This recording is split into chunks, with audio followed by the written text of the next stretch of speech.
زمین و آسمان کی تخلیق سے پہلے کیا تھا؟ اللہ تعالیٰ کا عرش کہاں تھا؟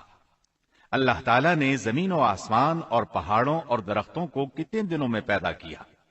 کون سی چیز کس دن پیدا کی گئی؟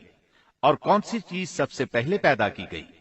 فرشتے، جن اور انسان کس کس چیز سے پیدا ہوئے؟ انسانوں اور جنوں کی تخلیق کا مقصد ابلیس کون تھا؟ تو آئیے سنتے ہیں قصص الانبیاء کا پہلا حصہ، تخلیق کائنات اور تخلیق آدم۔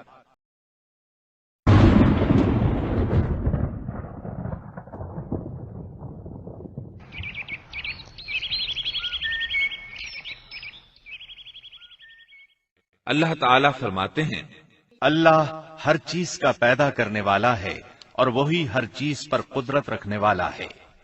اللہ تعالیٰ وہ ہے جس نے آسمانوں، زمین اور ان کے درمیان کی سب چیزوں کو 6 دن میں پیدا کر دیا، پھر عرش پر جلوہ فرما ہوا۔ مزید اللہ تعالیٰ سورۃ الحدید آیت 4 میں فرماتے ہیں، وہی ہے جس نے آسمانوں اور زمین کو 6 دن میں پیدا کیا، پھر عرش پر جلوہ فرما ہوا۔ وہ خوب جانتا ہے اس چیز کو جو زمین میں جائے اور جو اس سے نکلے اور جو آسمان سے نیچے آئے اور جو کچھ اس میں چڑھ کر جائے، اور جہاں کہیں تم ہو وہ تمہارے ساتھ ہے، اور اللہ تمہارے اعمال کو دیکھ رہا ہے۔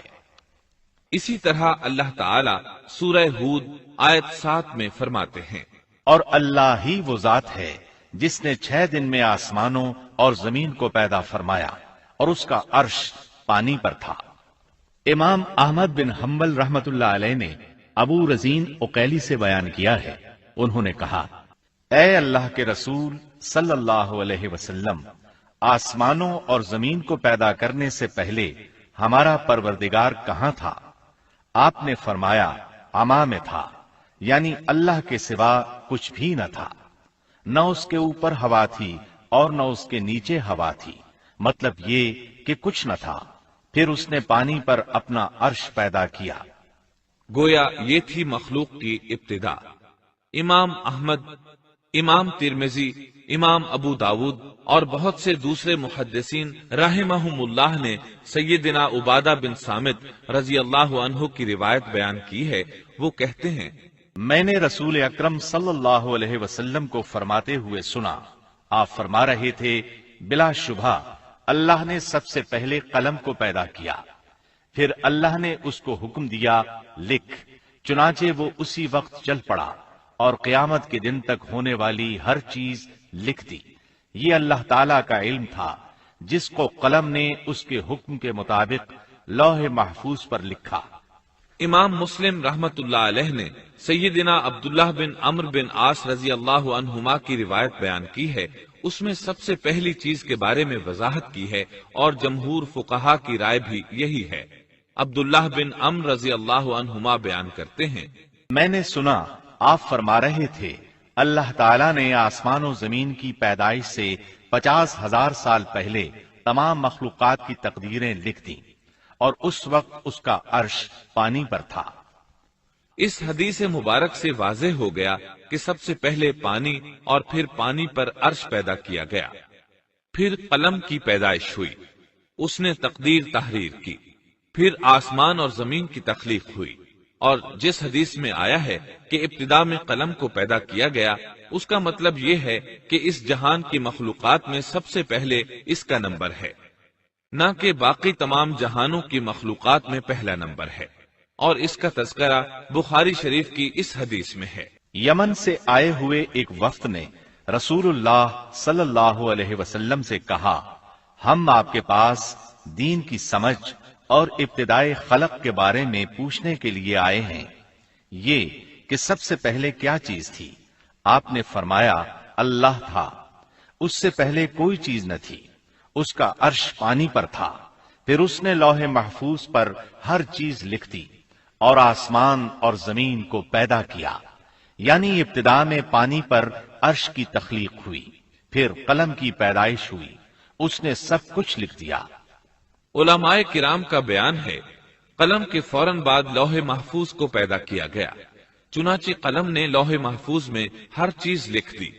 اس کے بعد کائنات کی باقی مخلوقات اور آسمان و زمین کی پیدائش معرض وجود میں آتی گئی۔ اشیاء کی پیدائش والی ترتیب میں علماء کرام کے کئی اقوال ہیں، اور ہم نے آپ کے سامنے جمہور علماء اور فقہا کی پسندیدہ اور راجح ترتیب پیش کی ہے۔ آسمان اور زمین کی مخلوقات کی ترتیب کیا ہے، اس بارے میں امام مسلم رحمت اللہ علیہ نے سیدنا ابو ہریرہ رضی اللہ عنہ کی روایت پیش کی ہے۔ وہ کہتے ہیں، نبی اکرم صلی اللہ علیہ وسلم نے میرا ہاتھ پکڑا اور فرمایا، اللہ تعالیٰ نے ہفتے کے دن مٹی کو پیدا کیا، اتوار کے دن زمین میں پہاڑ، پیر کے دن درخت، منگل کے دن تکالیف، مصائب، جراثیم اور بیماریاں، بدھ کے دن نور کو، جمعرات کے دن زمین میں چوپایوں کو پھیلا دیا، اور تمام مخلوقات میں جمعے کے دن کی آخری گھڑیوں یعنی عصر سے رات کے درمیان میں آدم علیہ السلام کو پیدا کیا۔ مطلب یہ کہ ابتدائے آفرینش میں جن مخلوقات کی تخلیق ہوئی ان میں سے آخری مخلوق انسان تھا۔ اس حدیث میں مختلف حالات کو نہایت وضاحت سے بیان کیا گیا ہے۔ اس سے بخوبی پتہ چل گیا کہ ابتدائی مخلوقات کی ترتیب کیا تھی۔ ان میں سے آخری نمبر آدم علیہ السلام کا تھا، جبکہ آدم علیہ السلام نسل انسانی میں سب سے پہلے اور تمام انسانوں کے باپ ہیں۔ انسانوں سے پہلے فرشتے اور جن پیدا ہو چکے تھے۔ صاحب عقل مخلوقات میں سب سے پہلا نمبر فرشتوں کا، دوسرا نمبر جنوں کا اور آخری نمبر انسانوں کا ہے۔ فرشتوں کا اصل ٹھکانہ آسمان ہے۔ اللہ تعالی سورۃ الشورى آیت 5 میں فرماتے ہیں، قریب ہے کہ آسمان اپنے اوپر سے پھٹ پڑے اور تمام فرشتے اپنے رب کی تسبیح اور تحمید بیان کر رہے ہیں اور زمین والوں کے لیے استغفار کر رہے ہیں۔ خبردار، اللہ تعالی معاف کرنے والا، رحمت کرنے والا ہے۔ مسلم شریف میں ہے، سیدہ عائشہ صدیقہ رضی اللہ عنہا سے روایت ہے کہ نبی اکرم صلی اللہ علیہ وسلم نے فرمایا، فرشتوں کو نور سے اور جنوں کو آگ سے پیدا کیا گیا، اور آدم کو اس چیز سے پیدا کیا گیا جو تمہارے لیے بیان کر دی گئی، یعنی مٹی سے۔ فرشتوں کی تخلیق کے بعد جنوں کو پیدا کیا گیا۔ جنوں کو بھی انسانوں سے پہلے پیدا کیا گیا تھا، جیسا کہ اللہ تعالیٰ سورۃ الحجر آیت 27 میں فرماتے ہیں، اور اس سے پہلے جنات کو ہم نے لو والی آگ سے پیدا کیا۔ جنات کے بارے میں بہت زیادہ آیات و احادیث موجود ہیں۔ اللہ تعالیٰ فرماتے ہیں، اور جنات کو آگ کے شعلے سے پیدا کیا گیا۔ مارج آگ کے بھڑکتے شعلے کے کنارے کو کہتے ہیں۔ گویا جنوں کو آگ کی جڑ سے نہیں بلکہ آگ کے شعلوں کے کنارے سے پیدا کیا گیا ہے۔ قرآن مجید میں اللہ تعالیٰ نے ابلیس شیطان کا قول نقل کیا ہے، تو نے مجھے آگ سے پیدا کیا۔ اسی طرح پہلے بھی بیان ہو چکا ہے کہ اللہ نے فرمایا، اور اس سے پہلے جنات کو ہم نے لو والی آگ سے پیدا کیا۔ یہ ہے جنات کی اصل اور بنیاد۔ ابلیس ملعون بھی جنات میں سے ہے، اور اس مسئلے میں کسی کو تردد اور شبہ نہیں ہونا چاہیے، اس لیے کہ قرآن مجید میں ہے، اور ابلیس جنوں میں سے تھا۔ مطلب یہ کہ وہ فرشتوں میں سے نہیں تھا۔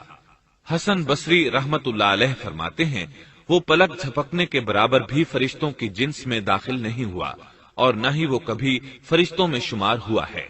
وہ جنات میں سے ہے کیونکہ اس نے خود اقرار کیا تھا، اے اللہ، تو نے مجھے آگ سے پیدا کیا ہے۔ اگر یہ فرشتہ ہوتا تو اس وقت کہتا، اے اللہ، تو نے مجھے نور سے پیدا کیا ہے۔ اس لیے ابلیس کا جن ہونا روز روشن کی طرح عیاں ہے۔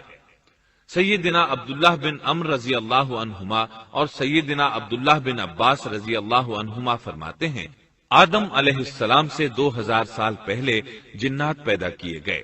وہ ہماری اس زمین پر رہائش پذیر تھے۔ آہستہ آہستہ وہ فسق و فجور میں مبتلا ہو گئے۔ جب وہ فتنہ فساد میں حد سے بڑھ گئے، ناحق خون بہانے لگے، تو اللہ تعالیٰ نے ان کی طرف فرشتوں کا عظیم لشکر بھیجا۔ ان سے جنات کی زبردست مارکہ آرائی ہوئی۔ اس مارکہ آرائی میں فرشتوں نے جنات کو تہس نہس کر دیا، اور وہ سمندروں کی جزیروں میں پناہ لینے پر مجبور ہو گئے۔ زمین کے ہر بر اعظم سے انہیں جلا وطن کر دیا گیا، چنانچہ آج تک ان کا مسکن یہی جزیرے اور عظیم مراکز ہیں۔ یہ واقعہ آدم علیہ السلام کی تخلیق سے پہلے ہو چکا ہے۔ احادیث مبارکہ میں ہے کہ ابلیس ملعون کا ایک تخت ہے اور وہ تمام جنات کا سردار اور حکمران ہے۔ اس کا شاہی تخت پانی پر ہے، اگرچہ اس کی متعین جگہ ہمیں معلوم نہیں۔ یہاں تک ذکر تھا سیدنا آدم علیہ السلام کی پیدائش سے پہلے کا۔